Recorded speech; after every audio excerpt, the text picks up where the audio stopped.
Salut à tous, j'espère que vous allez bien. Ravi de vous retrouver. Aujourd'hui, je me balade au parc floral du château de Vincennes et je profite de l'occasion pour vous parler d'un livre qui m'a particulièrement plu, puisque ça parle d'entrepreneuriat, mais sur un ton tout à fait différent de ce qu'on peut écouter d'habitude, loin des clichés, des discours convenus et de tout ce qu'on apprend dans les institutions, les écoles de commerce, etc. Donc voilà, c'est un livre qui s'appelle Rework, qui a été écrit par deux entrepreneurs de l'entreprise 37 Signals, une entreprise américaine, donc je vous la fais en français, Jason Fry et David Annemeyer Hansen, qui sont donc deux entrepreneurs un peu originaux et un petit peu rebelles sur les bords, car ils représentent une société spécialisée dans les logiciels qui a particulièrement bien réussi sans forcément rentrer dans tous les clichés dont je vous parlais tout à l'heure.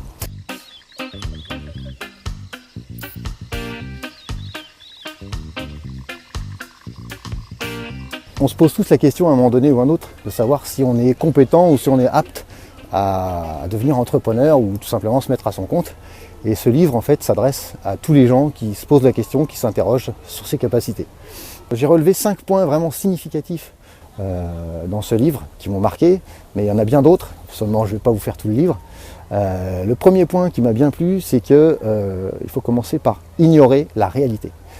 Au sens où si vous écoutez les ultra-réalistes qui vous entourent, vous ne ferez jamais rien, parce que ces gens-là pensent que tout est foireux, que rien ne fonctionne, que tout a déjà été fait, que rien n'est possible. Donc évitez ces gens-là comme la peste, et posez-vous plutôt trois questions qui sont: quel problème je vais régler à travers mon activité? Est-ce vraiment utile? Et est-ce que j'ajoute de la valeur? Voilà les trois questions auxquelles vous devez savoir répondre. Vous devez être convaincu vous-même par rapport à ça. Et une fois que vous avez la réponse, j'ai envie de vous dire, allez-y, foncez. Je vais bouger un petit peu parce qu'ils sont en train de couper du bois là et je ne suis pas sûr que vous m'entendiez très bien. A tout de suite.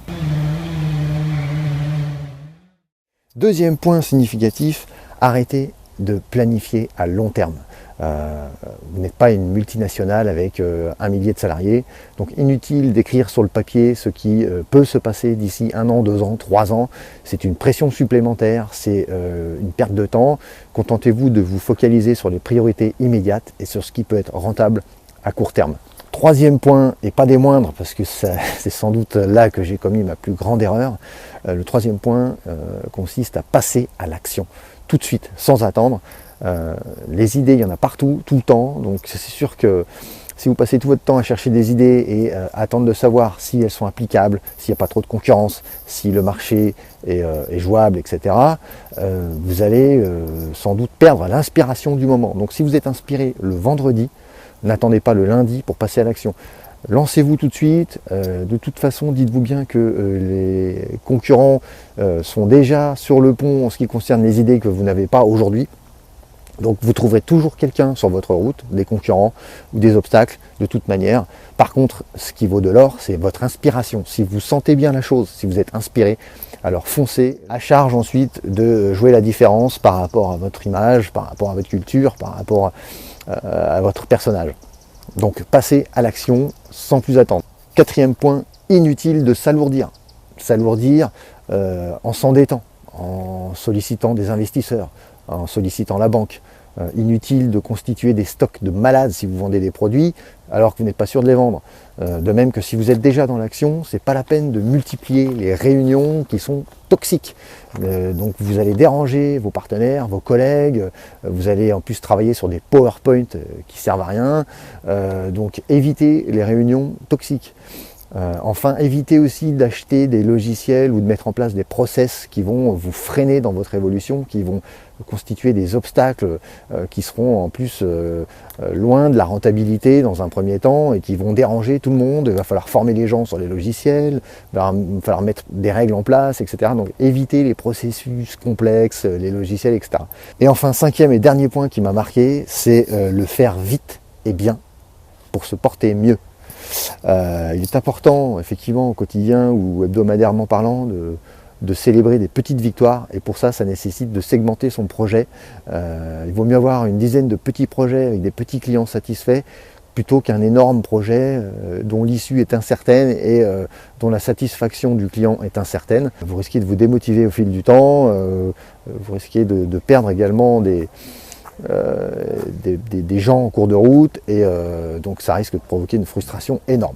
Donc célébrer les petites victoires, c'est très important pour avancer.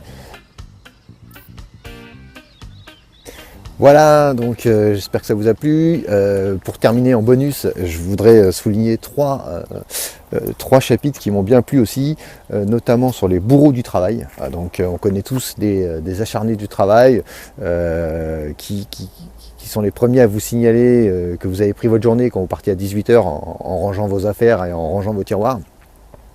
Donc ces gens-là, soit pour la frime, soit parce qu'ils ne sont pas efficaces ou mal organisés, travaillent plus que les autres, au risque de détruire leur vie sociale avec la famille, les amis notamment. Donc en gros, les auteurs du livre précisent que les véritables héros, c'est ceux qui partent à l'heure. Donc ça, j'ai bien aimé. Autre point qui m'a bien plu, c'est la concurrence. Donc la concurrence, évitez de trop vous soucier des concurrents, de savoir ce qu'ils font, de passer votre temps à les analyser, à décortiquer ce qu'ils font, à savoir quand est-ce qu'ils vont sortir un prochain produit, combien ils le vendent, etc. Essayez d'être naturel le plus possible, croyez en votre produit, tout simplement. Et de même que si vous copiez la concurrence, à force de les observer, vous allez finir par les copier et vous risquez de passer pour des suiveurs.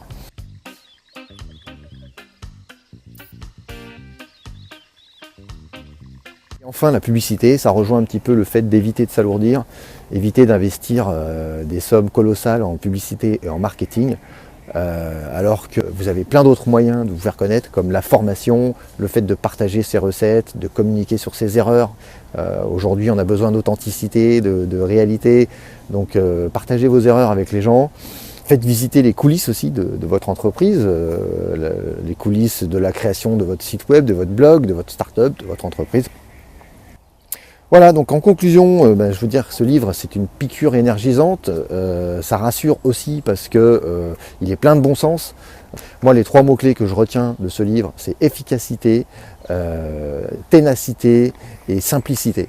Ça me plaît bien, ça me parle, et je me retrouve dans ces trois mots-là, et je me retrouve aussi dans les valeurs des auteurs du livre. Voilà, en gros, s'il fallait résumer le livre, je dirais, débarrassez-vous de tout ce qui est compliqué. Voilà. Je vous remercie de m'avoir suivi. N'hésitez pas à mettre un petit pouce bleu si vous avez aimé cette vidéo, et puis à vous abonner. Ça me fera plaisir, ça m'encouragera pour la suite. Je vous dis ciao, à bientôt dans un autre parc.